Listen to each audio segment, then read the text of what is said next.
और टेंशन चाहे फैमिली में हो या राष्ट्र में, विनाश करती है लकीर के फकीर। उतना ही करेंगे जितना बताया जाएगा।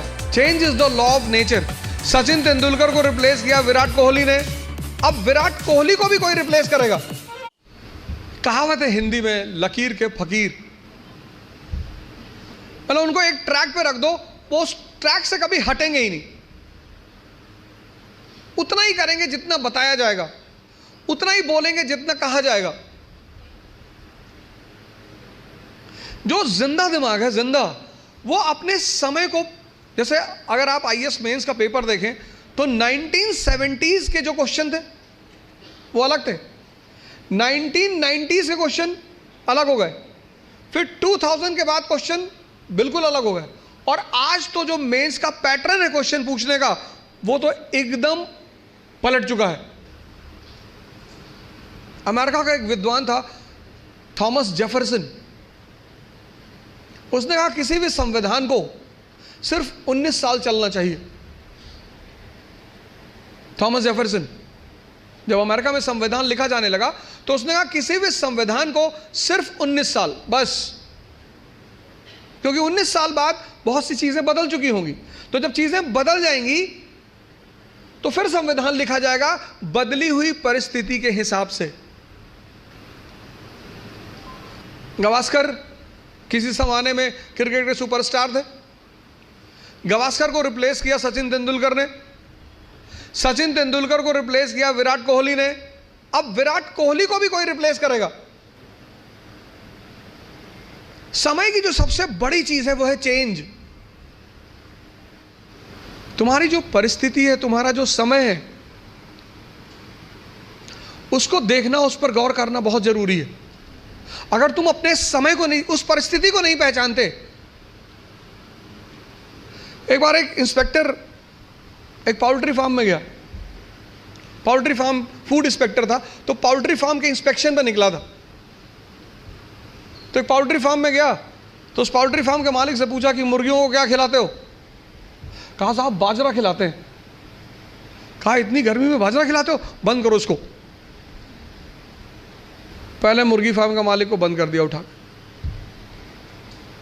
दूसरे मुर्गी फार्म में गया, उसने पूछा क्या खिलाते हो मुर्गी को? बोले साहब चावल खिलाते हैं। बोले उल्टा सीधा खाना खिलाते हो, इसको भी बंद कर दो। दूसरा वाला भी बंद हो गया। जब वो तीसरे मुर्गी फार्म में एंटर किया, उसने कहा क्या खिलाते हो मुर्गियों को? उसने कहा साहब खिलाते कुछ नहीं, 5-5 रुपए दे देते हैं, इनका जो मन होता है खा लेती हैं। खिलाते तो कुछ नहीं है, इनको 5-5 रुपए दे देते हैं। 17s का क्वेश्चन पेपर अलग था क्योंकि तब इकोनॉमी और सोसाइटी अलग थी।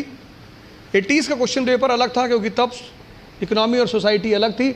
91 के बाद तो ड्रास्टिक चेंज आया, एलपीजी, तुरंत यू टर्न मारा एग्जामिनेशन पेपर ने, और अब एकदम अलग परिस्थिति दुनिया में चल रही।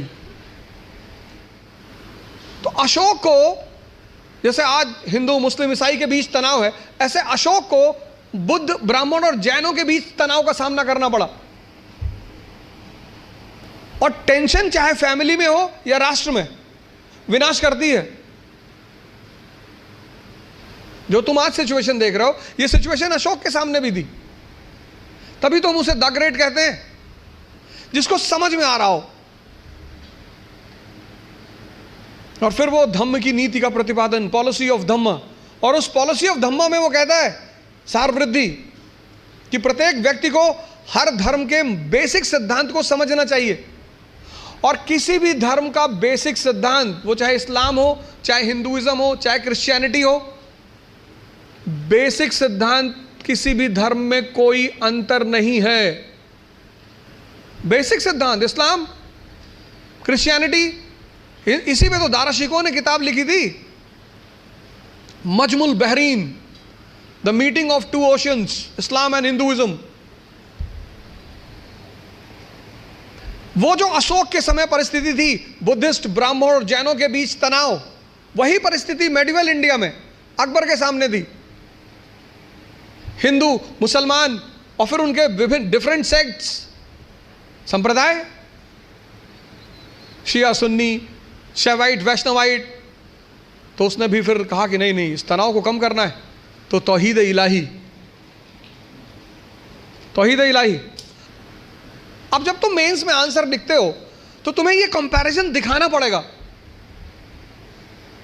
वो जो तुम्हारा एग्जामिनी है ना, उसको पता लगना चाहिए कि यार इसने हिस्ट्री से सीखा है। India is a country of unity in diversity. आज कोई हम इस समस्या से परेशान नहीं है, पहले से। और जब जब हम इस समस्या से परेशान हुए, हमारे पास सॉल्यूशन था।